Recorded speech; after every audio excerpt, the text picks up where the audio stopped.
one of my favorite expressions is online shopping, because it's frowned upon to wander around a supermarket in your bra and pants with a glass of wine. Yes. That's how you shop. That's how we sit shop. there in your bra and pants with a glass of wine on a Sunday night and do your shopping for the week. She's told you what to do.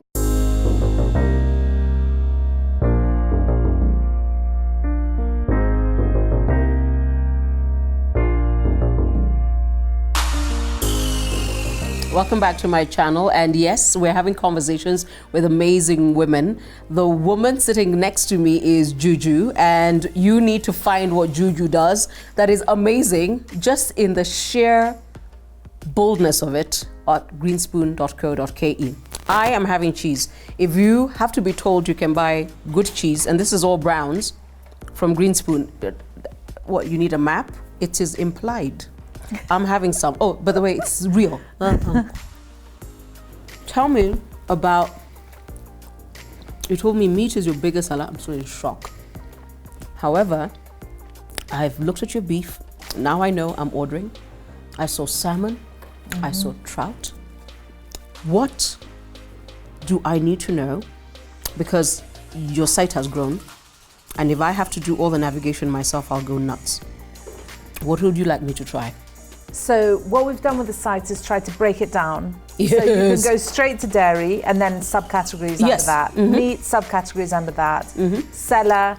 Pantry is always a tricky one, but we've tried to put the subcategories in, tea and coffee, and the gluten-free as well, and some other sort of superfoods and snacks, things like that. So chicken thighs, you got duck, you got whole chicken, you got rack of lamb. I think the thing is that a lot of people will take the time to browse the site and put things on their wish list. Yes. And then when you go into your wish list, you can then say, add to basket. Yes. So that just makes it a little bit quicker. The danger with that, of course, is that you sometimes might miss some new things. Right? Yes. So for instance, when we go back to chocolate, yes, we have this amazing craft chocolate maker in Nairobi. Yes. Nahid, and he's got a shop at Village Market that people know about. So he is absolute chocolate, and he has had this wonderful range of chocolate bars, some single origin chocolates as well, and now he's done tree to bar. So we're talking single origin bars, beautifully packaged and presented, like the most amazing gift. So I bought his chocolate from you as well, before I saw it at the Village Market. And I remember thinking, I want to try it just cause,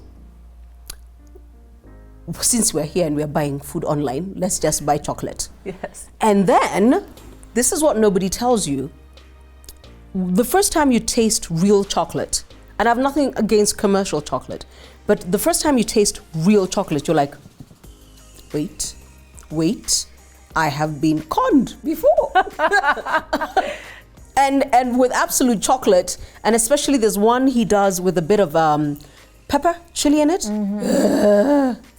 So I think the thing with chocolate is that it should be comparable to wine and coffee. Actually, yes, that's the one thing you did not bring. Because it's, yes. Yes, because it pairs beautifully.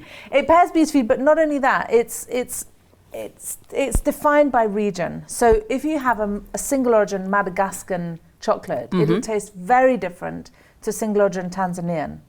Okay, if you have a Tanzanian one, it's almost quite fruity, whereas Madagascar tends to have much more, many more earthy notes. So it's a bolder cocoa flavor. How do you know this? So I have a confession. I actually did a bean to bar chocolate making course in London just to educate myself about what does this process look like with real chocolate. And because I love chocolate. No, but who does that? I love chocolate. I'm not. You took a course? I took a course and I learnt about getting a sack of 90 kilos of cocoa beans and then roasting them and conching them for hours, and then how you put flavors in. And it's complex. You can't put liquid in, it'll seize. So you have to have dried flavors that go in, and then you have to temper the chocolate up to the right temperature, down again. It's a really complex process. That's why craft chocolate is quite expensive, but you're eating the real deal. By the way, incidentally, if you've never tried great chocolate, I'm sorry to put it this way, but it's my channel. I can say what I want.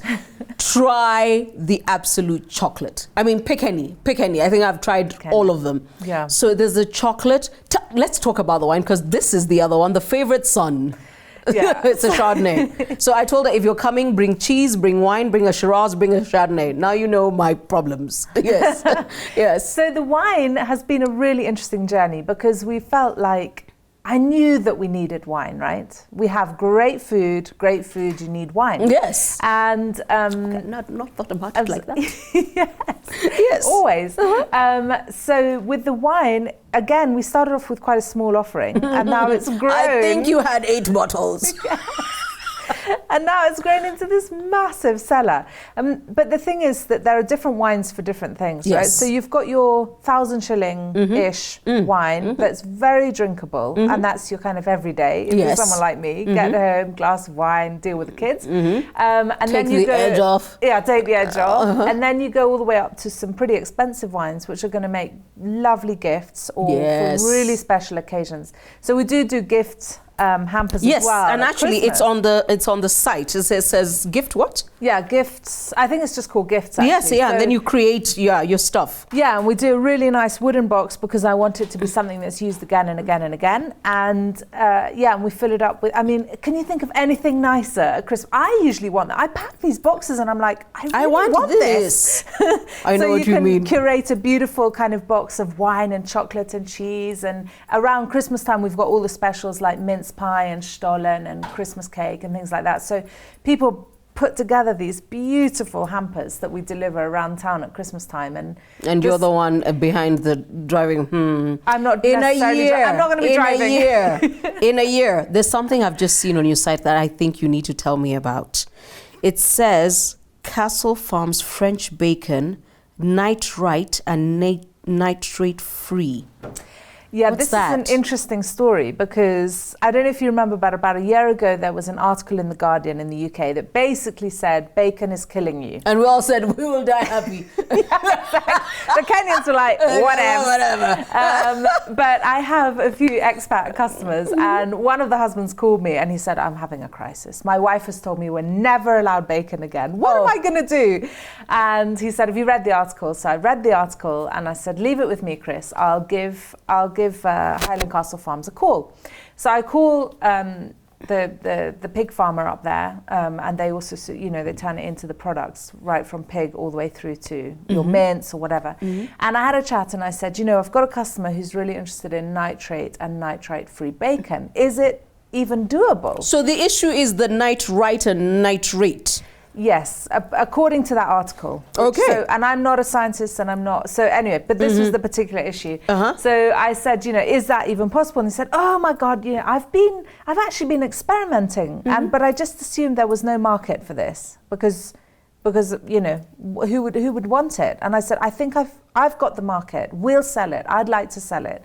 So we have this bacon that's made with celery juice and black pepper, or it's cured, and we're the only people who sell it, and we don't have a huge number of people who buy it, but we've got it there, So if my question is, and I'm going to order it. I'm going to order it this evening. Does it still taste sinfully great? It tastes delicious, but it's not pink.